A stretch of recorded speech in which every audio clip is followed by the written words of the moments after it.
दोस्तों नमस्कार। 2024 का साल अब अवसान पर है। कुछ ही लम्हों के बाद हम 2025 का आगाज करेंगे, वेलकम करेंगे।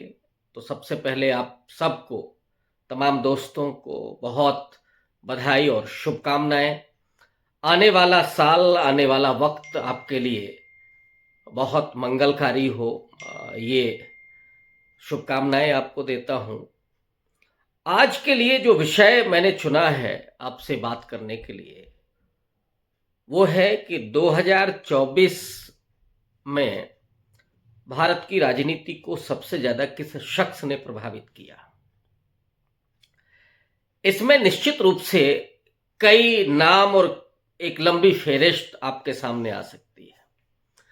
2024 केवल राजनीति के लिहाज से कहें तो लोकसभा चुनाव होता है इसी साल, और प्रधानमंत्री नरेंद्र मोदी तीसरी बार प्रधानमंत्री पद पर पहुंचते तो हैं, लेकिन बैसाखियों के सहारे।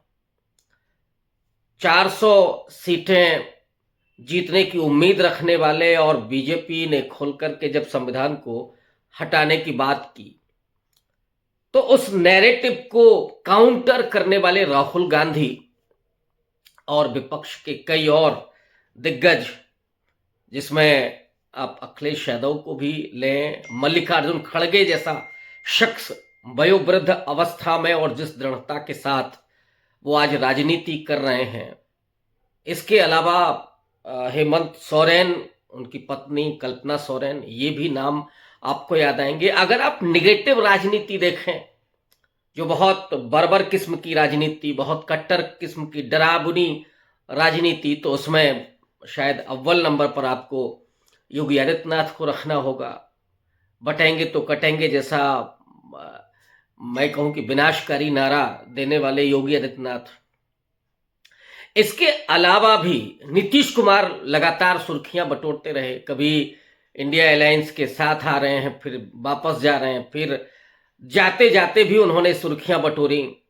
साल के बिल्कुल आखिरी में तो नीतीश कुमार भी उस फेरिस्त में होंगे। उस फेरिस्त में अमित शाह भी हैं, जो आखिरी समय पर विवादास्पद भी रहे, लेकिन बतौर होम मिनिस्टर उन्होंने जिस तरह से देश को अपने शिकंजे में लिया और तमाम लोग जेल गए, ईडी सीबीआई की जो कई जगहों पर रेड हुई, उसमें भी आप अमित शाह को ले सकते हैं। अमित शाह ने लगातार जिस तरह से चुनावों की रणनीतियां बनाई हैं, उसके लिए भी आप उनका नाम ले सकते हैं।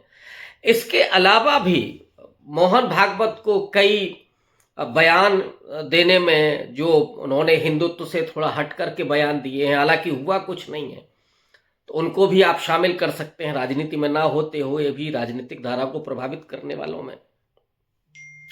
लेकिन अगर आपको 2024 के साल को सबसे ज्यादा किस व्यक्तित्व ने प्रभावित किया है, ये अगर आपको नाम लेना हो, तो निश्चित रूप से डॉक्टर अंबेडकर का नाम, उनकी वैचारिकी जो हिंदुत्व के घटाटोप के सामने, हिंदुत्व के आक्रमण के सामने आम आदमी के साथ भी जो खड़ी रही, मशाल की तरह जो जलती रही, वो आइडियोलॉजी जिस पर राहुल गांधी भी चलते हुए दिखाई पड़े, जिनके संविधान के सामने माथा टेकना पड़ा, नाक रगड़नी पड़ी नरेंद्र मोदी को, जिनके नाम पर थोड़ा हिकारत के साथ बोलने वाले अमित शाह को पूरे देश ने एक तरह से खदेड़ दिया। विपक्ष ने बड़ा मूवमेंट किया और जय भीम के नारे पार्लियामेंट के भीतर लगे। वही पार्लियामेंट जिसमें एक मुस्लिम सांसद के खिलाफ जो गालियां दी जा रही थी, वहीं पर जय भीम के नारे लगे। तो डॉक्टर अंबेडकर ने जिस तरह से प्रभावित किया है पूरी राजनीति को, उस एक वैचारिक धरातल दिया है, उसमें उनका कोई मुकाबला नहीं है। मुकाबला गांधी से हो सकता है, नेहरू से हो सकता है, अब बाकी तो और आप सावरकर की बात करेंगे तो थोड़ा हंसी आएगी, लेकिन शिवाजी को भी लिया गया। और राहुल गांधी ने इन सबको समेट करके जिस तरह से संविधान के भीतर इनके विचारों को निहित माना, तो आज की राजनीति में सबसे प्रभावशाली और जिस व्यक्ति को इतना ज्यादा प्रताड़ना झेलनी पड़ रही है, वो व्यक्ति जिसकी संसद सदस्यता जाती है, वो व्यक्ति जिसका घर छीन लिया जाता है, जिसकी नागरिकता पर सवाल उठाए जा रहे हैं, जिसे मजाक का पात्र पहले बनाया जाता था, अब उसे देशद्रोही कहने में भी कोई संकोच नहीं हो रहा है, जिसे ये माना जा रहा है कि वो देश के लिए खतरा है। एक ऐसा व्यक्ति राहुल गांधी निश्चित रूप से आज 2024 की राजनीति के सबसे प्रभावशाली व्यक्तित्व में नंबर 1 पर होंगे। लेकिन अगर आप कुछ और लोगों को देखें जिन्होंने इस साल राजनीति में डेब्यू किया, उसमें 2 बड़े नाम, और मुझे लगता है कि वो नाम बहुत महत्वपूर्ण है। एक वायनाड से सांसद चुनी गई प्रियंका गांधी, और दूसरा नाम कल्पना सोरेन का है। हेमंत सोरेन की पत्नी, हेमंत सोरेन के जेल जाने के बाद जिस तरह से उन्होंने पार्टी संभाली, और अगर इन दोनों की आप तुलना करेंगे तो उसमें कल्पना सोरेन थोड़ा आगे दिखाई पड़ेंगी, क्योंकि कल्पना सोरेन का पहले राजनीति में कोई विशेष कद नहीं था, वो कभी उस तरह से संघर्ष में आई नहीं थी, जबकि प्रियंका गांधी पिछले 20-25 साल से अप्रत्यक्ष रूप से राजनीति में हैं। उन्होंने अब कई चुनाव जिताए हैं, अपनी माँ को, अपने भाई को, तो एक लंबा करियर है उनका, एक लंबा अनुभव उनका है। तो उस नाते हाँ, चुनाव उन्होंने जरूर वायनाड में राहुल गांधी से ज्यादा वोटों से जीता, लेकिन और अभी बहुत प्रभावशाली व्यक्तित्व भी हैं। लगातार उनके बोलने में जो एक पैनापन है, जो एक धार है, जो सधा हुआ अंदाज है, वो चुनावों में भी दिखाई पड़ा। लेकिन कल्पना सोरेन तो अभी आई, पिछले साल भर के भीतर जिस तरह से वो एक्टिव हुई और एक अटकती हुई आवाज और फिर बहुत पैनी और धारदार आवाज बनती हैं वो। ये जो वंचित समाज है, जो आदिवासी दलित समाज है, जब उसको अवसर मिलता है, अवसर नहीं मिलता है तब तो उसमें कोई मेरिट नहीं है, लेकिन जब अवसर मिलता है तो वो असली अपने मेरिट को दिखाता है।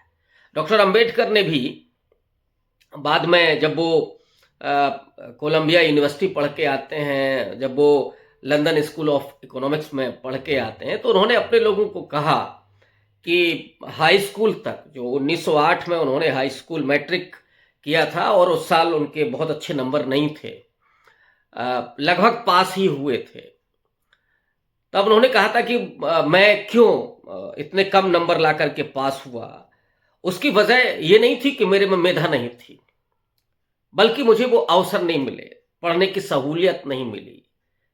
भरपेट खाना तो उनको खैर कोलंबिया में पढ़ते भी नहीं मिला, लंदन में पढ़ते हुए भी नहीं मिला, लेकिन वो जो पढ़ाई का अवसर है, 18-20 घंटे तक पढ़ना, पुस्तकें होना, ये तब होता है जब वो इस देश की सीमाओं के पार जाते हैं, जब प्रताड़ना नहीं है, जब अपमान नहीं है, जब अन्याय नहीं है, जब कोई हिकारत से नहीं बात करेगा, तब वो अवसर डॉक्टर अंबेडकर को मिलता है। यही हेमंत सोरेन की पत्नी कल्पना सोरेन के साथ, जब हेमंत सोरेन जेल चले गए और उसके बाद उन्होंने मोर्चा संभाला, तो अटकती हुई आवाज आपको लगती थी, लेकिन फिर जो धार उनमें आई, ये है असली मेरिट जो निकल करके आती, अवसर पाते ही, मौका मिलते ही वो मेरिट आती है। तो कल्पना सोरेन निश्चित रूप से प्रियंका गांधी से भी 2 कदम आगे वो दिखाई पड़ती हैं डेब्यू के मामले में, अगर आप देखिएगा।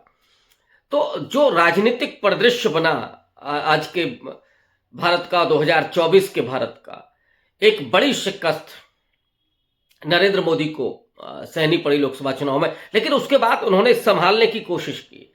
हरियाणा जीता, अब वो छल छद्म, वो सब साम दाम दंड भेद, चुनाव आयोग और high court, supreme court, ED, CBI, ये सब गोदी मीडिया, ये सब, तो और ज्यादा पतन गोदी मीडिया का हुआ इसी दौर में। और ज्यादा आपने देखा कि जो सुप्रीम कोर्ट के जजमेंट आए, और ये वो साल भी है जब राम मंदिर का उद्घाटन हुआ, एक पूरा धार्मिक विमर्श खड़ा हुआ, हिंदुत्व का विमर्श खड़ा हुआ, बहुत तीखेपन के साथ, आक्रामकता के साथ, और जिसे अंत में योगी आदित्यनाथ ने मस्जिदों के और मज़ारों के नीचे से खोद करके वो मंदिर निकालने, अब तो वो मामला वहाँ रिहायशी इलाकों के भीतर से मंदिर तलाश किए जा रहे हैं, तो वहाँ तक पहुँचा दिया। बुलडोजर वाला न्याय और ये सब, जहां संविधान की धज्जियां उड़ाई जा रही हैं, लेकिन उसी संविधान ने विपक्ष को ताकत भी थी।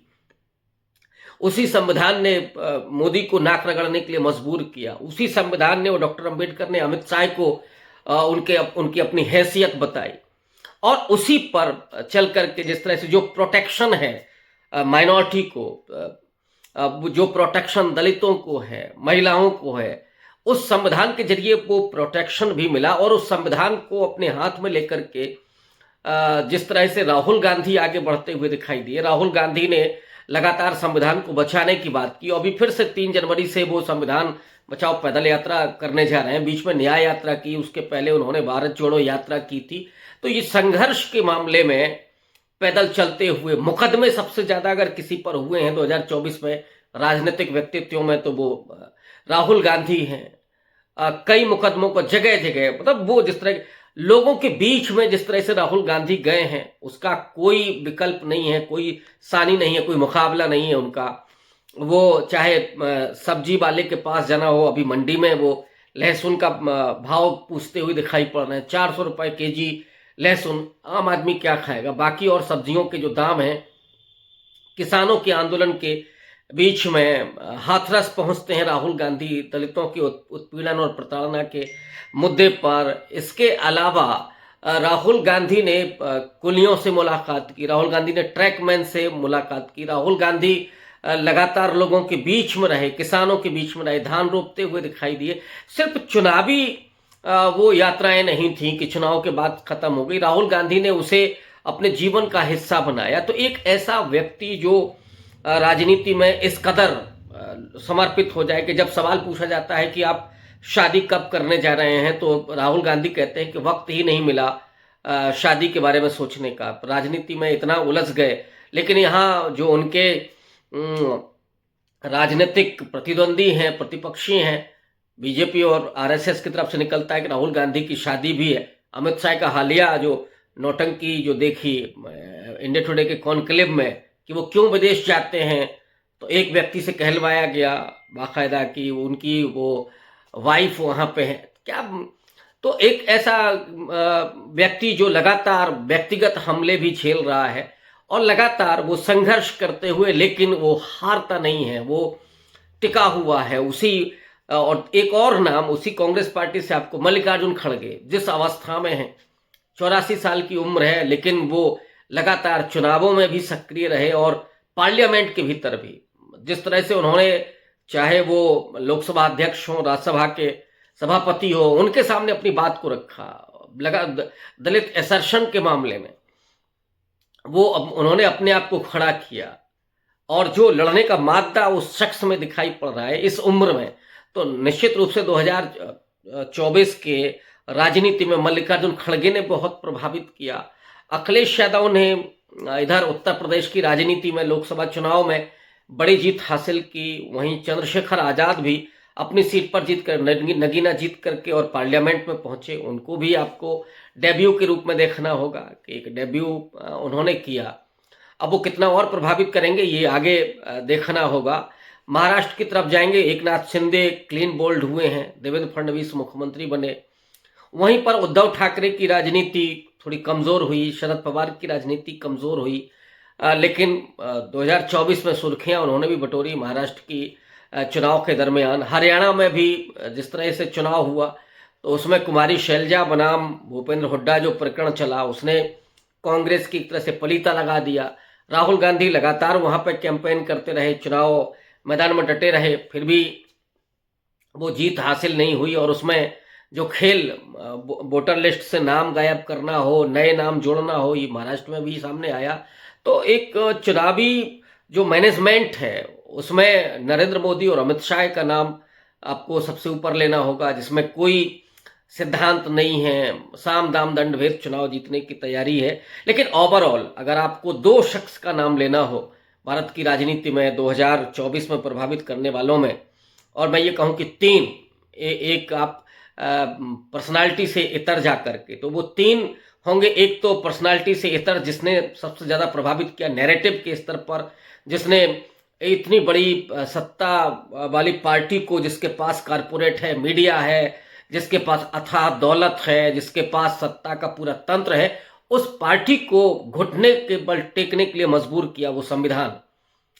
और जो पूरे साल देश का विमर्श बना रहा, संविधान को आप देखेंगे एक ऐसा शख्स जिसने पूरी राजनीति को वैचारिक स्तर पर प्रभावित किया, वो डॉक्टर अंबेडकर। और एक ऐसा व्यक्ति जो अभी राजनीति में है, जिसने सबसे ज्यादा धक्के खाए, सबसे ज्यादा संघर्ष किया, लेकिन डटा रहा अपने सिद्धांत पर और डेमोक्रेसी के लिए, उसी कॉन्स्टिट्यूशन के लिए, डॉक्टर अंबेडकर की वैचारिकी के लिए जो व्यक्ति टिका हुआ है और उसके लिए वो तमाम प्रताड़ना का शिकार भी हो रहा है, वो राहुल गांधी। इन तीन को राजनीति में प्रभावशाली 2024 में मैं देखता हूं। आपकी क्या राय है? टिप्पणी कीजिएगा, लिखिएगा। और फिर से नए साल की बहुत शुभकामनाएं, बधाई, धन्यवाद।